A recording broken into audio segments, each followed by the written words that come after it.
সুপ্রিয় দর্শক, সবাইকে প্রীতি ও শুভেচ্ছা। আরও একটা চাঞ্চল্যকর তথ্য ফাঁস হয়েছে। অর্থাৎ যত দিন যাচ্ছে শেখ হাসিনার বিরুদ্ধে কিভাবে ষড়যন্ত্র হয়েছে, কত ন্যাক্কারজনকভাবে ষড়যন্ত্র করেছিল ইউনূস, এই ডিপ স্টেট এবং তাদের সহযোগী এনজিওগুলো সহ, সেগুলো আস্তে আস্তে একে একে বের হয়ে আসছে।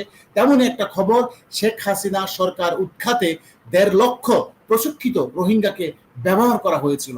কি ভয়ঙ্কর চিত্র দেখেন। এখানে বলা হচ্ছে, এই সংবাদপত্রের প্রতিবেদনে বলা হচ্ছে, শেখ হাসিনা সরকার উৎখাতে জুলাই আগস্ট সহিংসতায় ১.৫ লাখ প্রশিক্ষিত প্রাপ্ত রোহিঙ্গাকে কাজে লাগানো হয়। শরণার্থীর ছদ্মবেশে প্রশিক্ষিত রোহিঙ্গাদের দিয়ে শেখ হাসিনা সরকার উৎখাতের ভয়াবহ ষড়যন্ত্র বাস্তবায়ন হয়েছিল ২০২৪ সালের জুলাই আগস্টে। এনজিও, আন্তর্জাতিক শক্তি, ইউনুসপন্থীদের গভীর সংশ্লিষ্টতা এখন রাষ্ট্রীয় নিরাপত্তার জন্য বিপজ্জনক ও হুমকি। ২০১৭ সালে রোহিঙ্গা গোষ্ঠীকে আশ্রয় দিয়েছিল শেখ হাসিনা, কিন্তু সাম্প্রতিক সময়ে আরকান রোহিঙ্গা সালভেশন আর্মি আরসার এক সদস্য স্বীকারোক্তি যেন একটি ঘুমন্ত আগ্নেয়গিরির মুখকে খুলে দিয়েছে। তিনি জানিয়েছেন, ২০২৪ সালের জুলাই আগস্ট মাসে শেখ হাসিনা সরকার উৎখাতে সংগঠিত সহিংসতায় সরাসরি অংশ নেয় প্রায় ১.৫ লক্ষ প্রশিক্ষণপ্রাপ্ত রোহিঙ্গা। কি ভয়ঙ্কর! এই জন্যই তো আমরা বলি, আসলে এত মানুষকে মারা গেল কিভাবে পেছন থেকে গুলি করে। তার মানে স্পষ্টত এখন প্রমাণিত হচ্ছে, আসলে এই ষড়যন্ত্রের মধ্যে শুধু জঙ্গিরাই না, এই সশস্ত্র রোহিঙ্গা অর্থাৎ আরসা বাহিনী এর সাথে জড়িত ছিল। এখন রিপোর্টগুলো উদ্ঘাটিত হচ্ছে। আমার সাথে যুক্ত আছে সাংবাদিক আতার হালদার, তিনি ভালো বলতে পারবেন। আতার হালদার, এই যে রোহিঙ্গাদের সন্ধান পাওয়া গেল, এটা তো গা শিওরে ওঠার মতো সংবাদ, আপনি যদি বলতেন। ধন্যবাদ আপনাকে।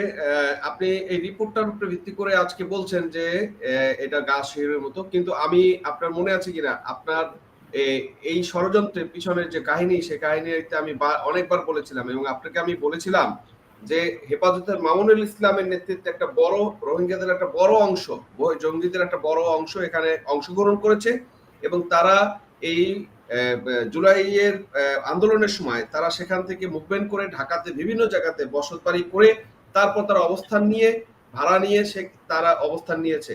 এবং আমি আরো বলেছিলাম যে এখানে বিএনপি সাবেক নেতা সালাউদ্দিন কাদের চৌধুরীর ছেলে হুম্মাম কাদের চৌধুরী জড়িত আছে, এবং এদের নেতৃত্বে, এবং আপনি জানেন কিনা, বাংলাদেশে যে এনজিওদের কার্যক্রম, তাদের সবচেয়ে বড় একটা অংশ, যতগুলো এনজিও আছে তাদের সবচেয়ে বড় একটা অংশ কিন্তু কাজ করে রোহিঙ্গা ক্যাম্পগুলোতে, এবং সেখানে তারা কাজ করে মূলত হচ্ছে ইউএনএসএআইডি বা ইউএন এর যে ফান্ডগুলো আছে, সেই ফান্ডগুলোর এগেনস্টে যে এনজিও গুলো কাজ করেছে, সেই এনজিও গুলো কিন্তু মূলত কাজ করেছে আপনার এই রোহিঙ্গা ক্যাম্পগুলোতে বেস করে, এবং তাদের মাধ্যমে আপনার এখানে এই পত্রিকার নিউজ এটাই বলা হচ্ছে, ২০২৩ সাল থেকে নির্দিষ্ট কিছু ক্যাম্পে গোপনে চালানো হয় লিডারশিপ ট্রেনিং, এবং এর রাজনৈতিক মনোভাব, সহিংস কৌশল শেখানো হয় রোহিঙ্গা তরুণদের। এই প্রক্রিয়ায় আর্থিক ও নৈতিক সহায়তা দেয় এমন কিছু দাতা সংস্থা, যাদের সঙ্গে ডক্টর ইউনূসের ঘনিষ্ঠভাবে যুক্ত। এমন অভিযোগ এখনো দৃশ্যমান। লক্ষ্য ছিল একটি নিয়ন্ত্রিত সংকট তৈরি করে শেখ হাসিনাকে নেতৃত্ব থেকে সরিয়ে বিদেশি হস্তক্ষেপের সুযোগ সৃষ্টি করা। হ্যাঁ, বলেন।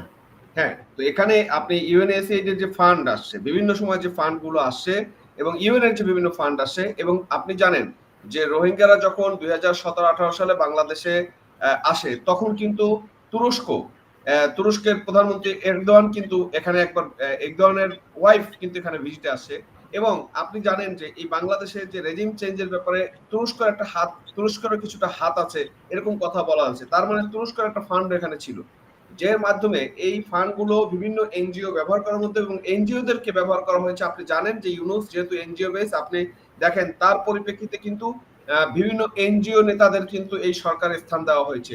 তার মানে তারা একটা বড় স্টেক হোল্ডার। বিশেষ করে এই যে রোহিঙ্গাদের কাজে লাগানো হয়েছে, সেই কাজে লাগানোর ক্ষেত্রে তারা কাজ করেছে বড় ভূমিকা। আরো একটা ভয়ঙ্কর রিপোর্টে বলা হচ্ছে যে বর্তমান ইউনূস এনআইডি এবং পাসপোর্ট দেওয়ার ক্ষেত্রে ভেরিফিকেশন পদ্ধতি তুলে দিয়েছে, ফলে হাজার হাজার রোহিঙ্গা বাংলাদেশের নাগরিকত্ব এবং পাসপোর্ট বানাতে পারছে। তারা এখন কেবল ক্যাম্পেই নয়, রাষ্ট্রের নাগরিক। আরো ভয়ঙ্কর কথা হচ্ছে, রাষ্ট্রের প্রশাসনিক রাজনৈতিক কাঠামোর ভিতর তারা ঢুকে পড়েছে। এক ভয়ানক ছদ্ম নাগরিক চক্র গড়ে উঠেছে, যা দেশের সার্বভৌমত্বের জন্য হুমকি, যেটা আজকে পররাষ্ট্র উপদেষ্টা নিজে স্বীকার করেছে। রাইট। এখন দেখেন, আপনার এখান থেকে রোহিঙ্গারা যে এসেছে, এবং আপনি এই যে পাসপোর্টের যে কথাটা বললেন, সেই কথাটাও কিন্তু আরো ৫ই আগস্টের পরপরই আপনি দেখেন হঠাৎ করে কিন্তু পাসপোর্টের যে ভেরিফিকেশন সেই জিনিসটা কিন্তু উঠিয়ে দেওয়া হয়েছে। এর মূলত কারণ হচ্ছে আপনি দেখেছেন গত সরকারের সময় বিভিন্ন সময় রোহিঙ্গারা কিন্তু ধরা পড়েছে পাসপোর্ট করতে গিয়ে এবং তারা ফেক এনআইডি করে যে আচ্ছা, পাসপোর্ট। আপনার আরেকটা প্রশ্ন, এই যে বারবার নাহিদ মাহফুজ যে বলে আসছে আবার গুলির সামনে দাঁড়াবো, আরো একটা বিপ্লব হবে, আরো একটা গৃহযুদ্ধ হবে, তাহলে কি তাদের শক্তির জায়গা কি এই রোহিঙ্গারা? অবশ্যই আপনি রোহিঙ্গাদের যে ট্রেনিং প্রাপ্ত যে জঙ্গিগুলোকে ব্যবহার করা হয়েছে, যে মিলিশিয়াগুলো গঠন করা হয়েছে, তাদেরকে যে স্লিপার সেলগুলো তৈরি করা হয়েছে, এই স্লিপার সেলগুলো দিয়েই তো আসলে তারা একটা মিলিশিয়া বাহিনী তৈরি করে যে কথাটা তারা বলছে এই কথাটা সত্য যে তারা কিন্তু 5ই আগস্টে যদি সফল না হতো তারা মিলিশিয়া বাহিনী করে দেশের গৃহযুদ্ধের কথা বলা হতো। এবং আপনাকে আমি দ্ব্যর্থহীন ভাষায় বলি, এই কথাটা আমি কিন্তু জুলাইতে বলার চেষ্টা করেছি। বাংলাদেশে আমি ফোন দিয়ে বিভিন্ন কয়েকজনকে আমি বলার চেষ্টা করেছি যে এরকম কিছু ইনফরমেশন আমার কাছে আছে, আমি জানি। তো এখন দেখেন আপনার সেই বিষয়গুলো কিন্তু সত্যটা কিন্তু আস্তে আস্তে সামনে বের হয়ে আসছে এবং আমরা মনে করি যে আস্তে আস্তে সময়টা যতদিন যাবে এবং এই সরকার চলে যাওয়ার পরে দেখবেন যে আরো অনেক কাহিনী, গোপন কাহিনী বের হয়ে আসবে। এই কারণেই এই সমন্বয়কদের একটা আতঙ্ক যে সমস্ত সত্য যদি প্রকাশ পায় তাহলে কেউ আসলে রাষ্ট্রদ্রোহিতা থেকে বাঁচবে না, প্রত্যেকেরই রাষ্ট্রদ্রোহিতার মামলায় ফাঁসি হবে, এটা নিশ্চিত। ধন্যবাদ আতার হালদার। প্রিয় দর্শক, দেখলেন কত ভয়ঙ্কর জঘন্য ইউনূস এই রোহিঙ্গাদেরকে কাজে লাগিয়ে বাংলাদেশের অভ্যন্তরে পুশ করে দিচ্ছে। তারা একসময় মেইন স্ট্রিমে চলে আসবে, এই রোহিঙ্গাদেরকে আর বিতাড়িত করা সম্ভব হবে না এবং এখানে সে অনিরাপদ স্থানে চলে যাবে। আর একটা পয়েন্ট আপনাকে বলি, এই যে পাসপোর্টের যে ব্যাপারটা, এর কারণ হচ্ছে রোহিঙ্গাদের এদের সাথে ইউনূসের একটা কমিটমেন্ট ছিল যে এদের যারা বিদেশ, আপনি জানেন রোহিঙ্গাদের কিন্তু অনেক ফান্ড আছে, ওদের অনেক লোক কিন্তু মিডল ইস্ট হতে বিভিন্ন দেশে আছে এবং এখানে একটা বড় ফান্ড কিন্তু মানে রেমিটেন্স আসে এবং তাদের মাধ্যমে এই লোকগুলোকে নাগরিকত্ব দিয়ে বিভিন্ন দেশে পাঠানোর ব্যবস্থা করা। এবং এইটা কিন্তু ইউনূসের একটা কমিটমেন্ট বা এই রেজিম চেঞ্জ যে করছে সমন্বয়কদের একটা কমিটমেন্ট ছিল।